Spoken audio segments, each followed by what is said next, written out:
Kembali dalam Pakcik React. Terima kasih sudah support Pakcik React sehingga hari ini. So kita ada satu request, yaitu react kepada pidato Bung Tomo. And video ni agak serius, jadi sama-sama kita dengarkan pidato daripada Bung Tomo ini, seorang pejuang. Okay, minta maaf sudah lama tidak upload video, tapi disebabkan internet problem baru-baru ni. Okay, so mari kita react.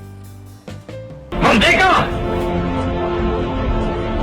Saudara-saudara, rakyat jelata di seluruh Indonesia, terutama saudara-saudara penduduk kota Surabaya,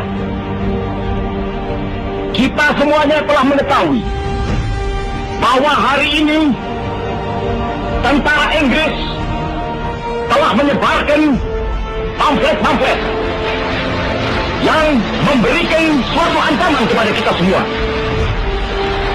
Kita diwajibkan untuk dalam waktu yang mereka tentukan menyerahkan senjata-senjata yang telah kita rebut dari tangannya tentara Jepang. Mereka telah minta supaya kita datang pada mereka itu dengan mengangkat tangan. Mereka telah minta supaya kita semua datang pada mereka itu dengan membawa bendera putih, tanda bahwa kita menyerah kepada mereka.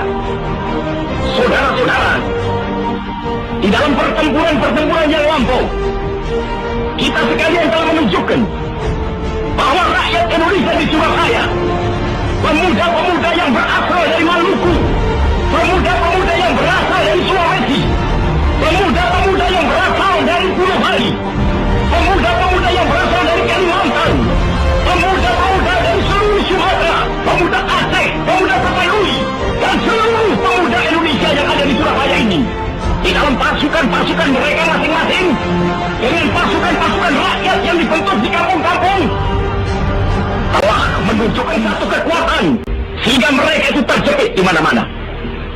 Hanya karena taktik yang licik daripada mereka itu, saudara-saudara, dengan mendatangkan presiden dan pemimpin-pemimpin lainnya ke Surabaya ini, maka kita tunduk untuk memberhentikan pertempuran.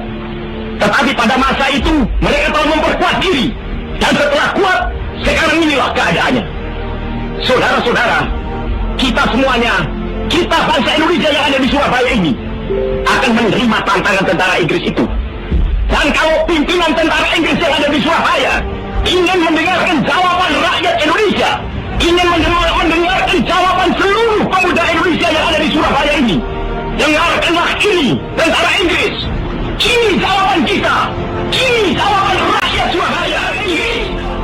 Kau menghendaki bahwa kita ini akan membawa bendera putih untuk takluk kepadamu. Kau menyuruh kita mengangkat tangan datang kepadamu. Kau menyuruh kita membawa senjata-senjata yang telah kita rampas dari tentara Jepang untuk diserahkan kepadamu. Tuntutan itu, walaupun kita tahu bahwa kau sekalian akan mengancam kita untuk menggempur kita dengan seluruh kekuatan yang ada, tetapi inilah jawaban kita. Selama banteng-banteng Indonesia masih mempunyai darah merah yang dapat memiliki tarik dan putih, merah dan putih, maka selama itu kita mau menyerah kepada siapa saudara rakyat Surabaya. Siapa keadaan genting. Tetapi saya peringatkan sekali lagi, jangan mulai menembak. Baru kalau kita ditembak, maka kita akan ganti menyerang mereka itu. Kita tunjukkan bahwa kita ini adalah benar-benar orang yang ingin merdeka. Dan untuk kita, saudara-saudara, lebih baik kita hancur lebur daripada tidak merdeka. Sebab yang kita kenal, merdeka atau mati. Dan kita yakin, saudara-saudara, pada akhirnya pastilah kemenangan itu akan jatuh ke tangan kita. Sebab Allah selalu berada di belah yang benar. Percayalah, saudara, atau mati. Dan kita yakin, saudara-saudara, pada akhirnya pastilah kemenangan itu akan jatuh ke tangan kita. Sebab Allah selalu berada di belah yang benar. Percayalah, saudara-saudara, Tuhan akan melindungi kita sekalian. Allahu Akbar, Allahu Akbar, Allahu Akbar. Merdeka! Allah.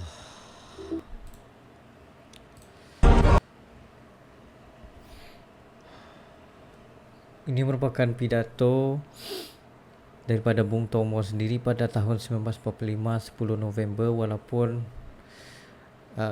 aku agak lambat sedikit untuk meriak, tapi betul-betul terasa bila cara penyampaian gitu. Memang merinding gila bila dengar ucapannya tu yang sangat, ya Allah, menusuk hati. Bagaimana penegasan dia kepada rakyat Indonesia semuanya. Dan kami pun, saya macam rakyat Malaysia sendiri pun betul-betul terkesan daripada pidato ini. Betul-betul terasa apa peristiwa yang berlaku. Seperti kita boleh merasakan, seolah-olah kita berada di sana, apa yang mereka rasakan, walaupun sepenuhnya kita tidak dapat merasakan peperangan itu sendiri, kerana peperangan itu perit, guys. Allahu Akbar, merdeka.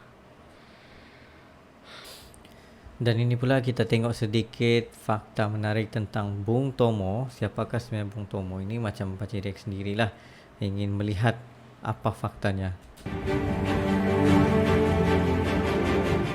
Salah satu tokoh yang masuk daftar pahlawan Indonesia adalah Bung Tomo. Berikut adalah 5 fakta tentang tokoh yang populer sebagai pejuang bangsa tersebut. Sebelum tahu lebih detail tentang Bung Tomo, subscribe dulu yuk channel visualtv.live dan jangan lupa juga untuk like dan share video ini ya.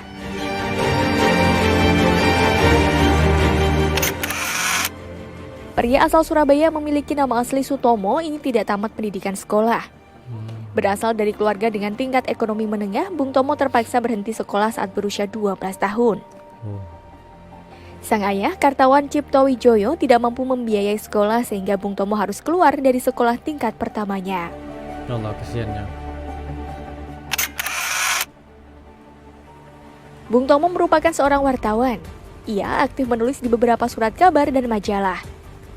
Tulisannya seringkali menghiasi harian Suara Umum, harian berbahasa Jawa Express, mingguan Pembela Rakyat, dan majalah Pustaka Timur. Dia juga menjabat sebagai wakil pemimpin redaksi kantor berita pendudukan Jepang Domei dan pemimpin redaksi kantor berita Antara di Surabaya.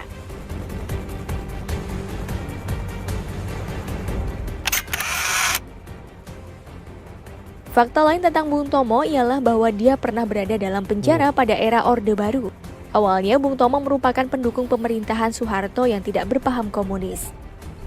Namun sejak 1970, Bung Tomo mulai mengkritik kebijakan Soeharto yang dianggapnya mulai melenceng.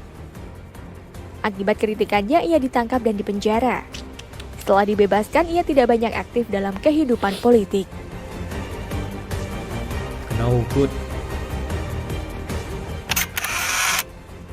Bung Tomo dikenal sebagai Muslim yang taat beribadah. Ia meninggal ketika menunaikan ibadah haji di Padang Arafah, Innalillah. Hebat Bung Tomo. Pada 7 Oktober 1981.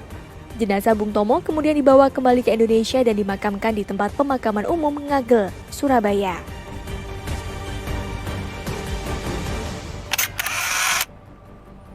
Meski menjadi salah satu pejuang dalam pertempuran 10 November 1945 yang kini setiap tahun diperingati sebagai Hari Pahlawan, Bung Tomo baru mendapat gelar sebagai pahlawan nasional dari pemerintah pada November 2008. Memang patut. Selain pemberian gelar pahlawan, ia juga dianugerahi Bintang Mahaputra Adi Pradana.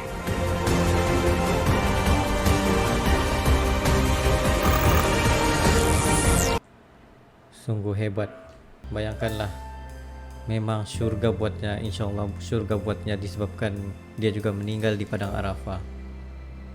Mulia sungguh orangnya. So itu saja pada Pak Cik. Thank you very much for watching. Jumpa lagi next time.